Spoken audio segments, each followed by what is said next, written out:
Halo teman-teman, selamat sore. Sore. Di Zoom di Zoom meeting kali ini kita bakalan ngebahas tentang satu film yaitu Laila Majnun. Tapi sebelumnya kita mau perkenalan dulu. Saya Salvidiani sebagai moderator dan juga bersama rekan-rekan saya, Ahmad Fauzan. Bisa raise your hand. Halo. Nisa Nur Wibasari. Raise your hand. Dan Sita Ulia Taskia. Oke, dan dua anggota lainnya nggak tahu kemana. Jadi kita berempat aja. Tapi sebelum kita ngebahas tentang film ini, kita bakalan ngelihat trailer singkat dari film Laila Majnun. Silakan Mbak Nisa. Oke guys, buat trailer film Laila Majnunnya bisa kalian lihat sendiri di YouTube-nya, nanti ya di search. Dan kita bakalan lanjut ke presentasi.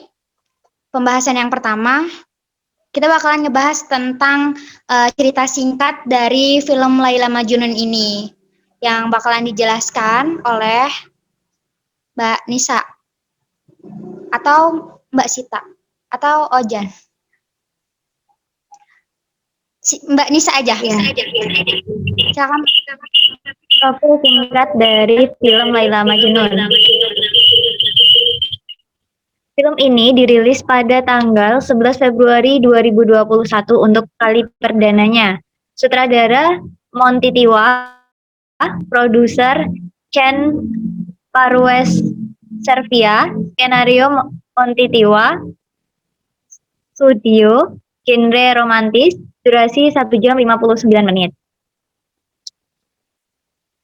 Pemeran ada Reza Rahadian sebagai Samir, Acha Septriasa sebagai Laila, Mbak Imwong sebagai Ibnu Salam, Kit Baby Sabina sebagai Narmina, Dian Nitami sebagai Fatmi, Uli Herdi sebagai Ilham, Natasha Rizli sebagai Niken, dan yang terakhir ada Rizka Rain sebagai Alin.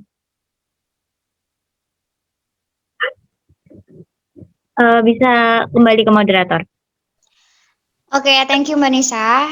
Itu tadi profil singkat dari film Laila Majnun dan sekarang kita ngebahas tentang sinopsis dari film Laila Majnun ini yang bakalan dibahas sama Mbak Sita.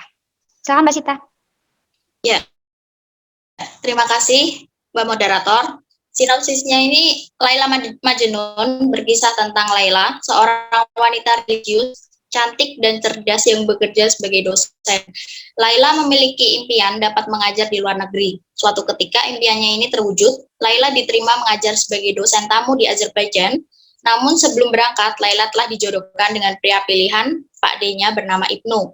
Ibnu merupakan pria kaya raya yang telah membantu keluarga Laila dengan melunasi hutang-hutang Pak D-nya. Laila menerima lamaran Ibnu dengan syarat dia diizinkan pergi ke Azerbaijan sebelum mereka menikah nantinya. Laila terbang ke Azerbaijan, sementara Ibnu tetap di Indonesia untuk mempersiapkan pernikahan mereka. Di Azerbaijan, Laila bertemu dengan pria bernama Samir, yang merupakan salah satu mahasiswanya. Kedekatan Laila dan Samir berawal ketika Samir mengantar Laila jalan-jalan mengelilingi Azerbaijan sebagai tour guide. Laila terpesona pada kepribadian Samir yang baik hati dan romantis. Begitupun dengan Samir yang mulai menyukai Laila. Saat cinta keduanya sudah semakin dalam, Laila harus mengingat kembali bahwa dia sudah dipinang oleh Ibnu dan akan segera menikah. Laila pun berada dalam dilema antara Samir pria yang dicintai atau mengecewakan keluarganya dengan memilih Ibnu. Keputusan apa yang akhirnya akan dipilih oleh Laila? Ya, terima kasih. Kira-kira keputusan apa yang bakalan dipilih oleh Laila? Nah, tapi ngomong-ngomong soal sinopsis ini, Laila Majnun ini cukup memporak-porandakan hati ya. Tapi gimana sih kalau dengan kelebihan dan kekurangan film ini? Silakan Mas Ojan. Ya, jadi kelebihan dari film Laila Majnun ini adalah chemistry antara Reza dan Acha Septriasa mampu menghidupkan karakter Laila dan Samir dengan kuat dapat menyeret para penonton dengan kisah cinta mereka. Jadi kelebihannya dari aktornya dapat sekali perannya dan dapat banget juga ke penontonnya juga. Dan kekurangannya dan kekurangan dari film Laila Majnun ini adalah Laila seorang penulis kurang menonjol novel karyanya sendiri.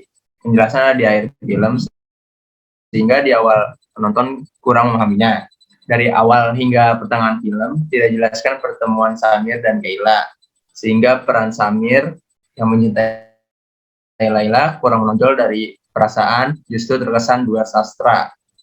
Baimong yang memerankan karakter Ibnu memiliki potensi untuk membuat baper sebenarnya, karena kemunculan di awal cukup menjanjikan. Laila dan Ibnu memiliki kesepakatan menikah yang mereka terima dengan sadar. Sayang Ibnu tidak digali secara maksimal untuk menjadi seorang antagonis. Jadi gitu. Kalau menurut dari penjelasan Mas Ojan tadi, kayaknya Mas Ojan khatam banget nih filmnya ya. Mas Ojan sendiri tuh kayaknya di pihaknya siapa ya kira-kira? Ada di Laila, Samir, atau si Ibnu? Saya di pihaknya Samir aja, Mbak. Di pihaknya Samir aja. Gimana kalau Mbak Nisa? Di pihak Laila aja deh biar ada yang mihak. Di pihak Laila. Kalau Mbak Sita? Iya, di pihak Laila kalau saya. Di pihak Laila karena sama-sama wanita gitu ya. Oke, semoga dari penjelasan kita semua, teman-teman yang menonton jadi penasaran nih mau nonton juga film Laila Majnun ini, karena menurut penjelasan dari kita tadi, film ini tuh recommended banget buat ditonton kayak gitu, buat mengisi waktu luang kayak gitu. Jadi udah segitu dulu presentasi dari kita. Dadah. Thank you Pak Heri udah memberikan tugas ini. Jangan lupa ditonton. Terima kasih. Guys, dah.